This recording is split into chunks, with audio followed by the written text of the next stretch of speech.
আসসালামু আলাইকুম রহমতুল্লাহি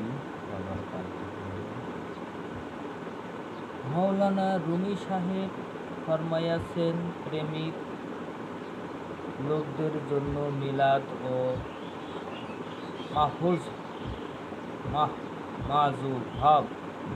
মাযহাব ভিন্ন।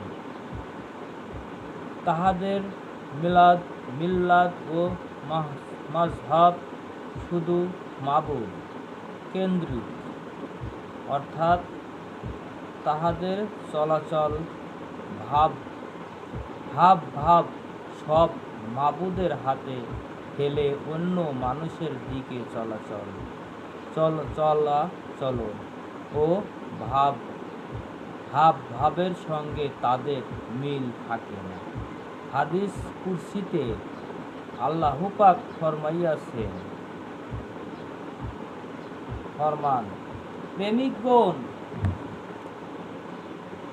দেল যেন আল্লাহ পাকের দেল, তাহার জিহ্বা যেন আল্লাহ পাকের জিহ্বা, তাহার চক্ষু যেন আল্লাহ পাকের চক্ষু, এবং তাহার হাত যেন আল্লাহ পাকের হাত, অর্থাৎ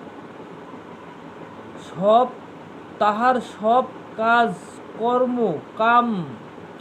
কাম মাবুদের মর্জির উপর চলে। তাহার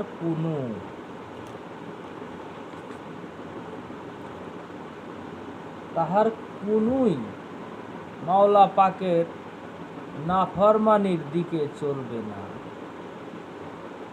কেহ বলিতে পারে, যাহারা সম্পূর্ণ মাবুদের জন্য হইয়া যায়, তাহারা আবার স্ত্রীর সঙ্গে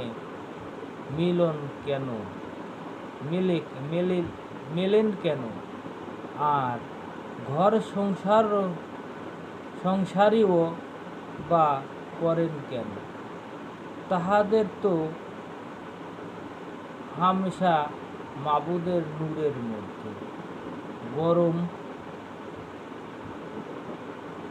গরক থাকা উচিত। মনে রাখিবেন, হুজুর সাল্লাল্লাহু আলাইহি ওয়াসাল্লাম ফরমাইয়াছেন, আমার যখন মাবুদের নূর আসিয়া মিলে, সেই সময় আমার নিকট মুকাররম ফেরেশতা অথবা নবীদের মধ্যে যাহারা মুরসাল, তাহাদের কেহ ওই আসিতে পারে নাই। আবার আল্লাহ পাকের ওই খাস নূর, খাস হালত আমার থেকে চলিয়া যায়, সেই সময় স্ত্রীগণের সঙ্গে মিলঝিল করিয়া থাকে। ইহাকে কবজ বসত বলে। মাওলানা রুমি সাহেব ফরমাইয়াছেন, পয়গম্বরগণের মধ্যেও এই দুই অবস্থান ছিল। কবজ অর্থ বন্ধু করিয়া দেওয়ার, বসত অর্থ খুলিয়া দাও। কেন সময়ে জিকির বসা মাত্রই আওয়াজ হলো, কান্না আসিতে থাকে। আবার কোনো সময় বেহুশ বহুত চেষ্টার পরেও কান্না আসে না। বন্ধুগণ, কখনো আল্লাহর রহমত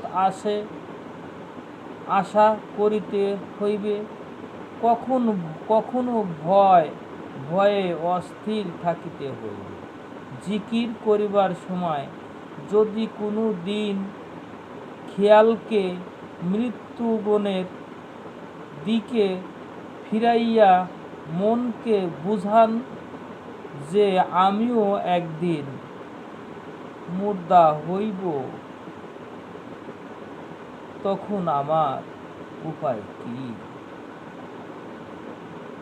তাহা হইল জিকিরে মজা পয়দা হইবে, মজা পয়দা হইবে।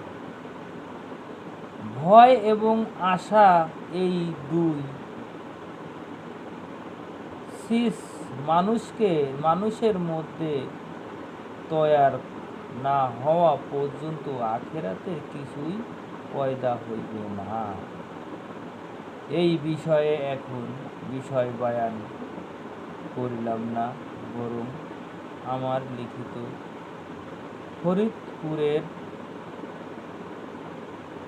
ফরিদপুরের বিরাট বছর এবং মারফতের হক কিতাবে দেখিলেন সুন্দর রূপে এই বিষয়ে বুঝিতে পারিবে।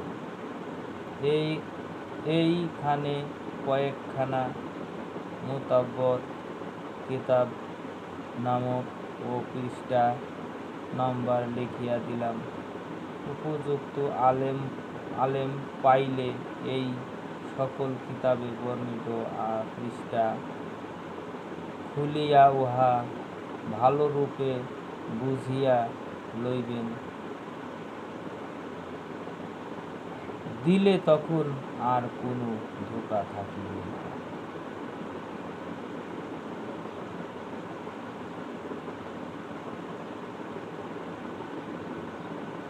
আসসালামু আলাইকুম।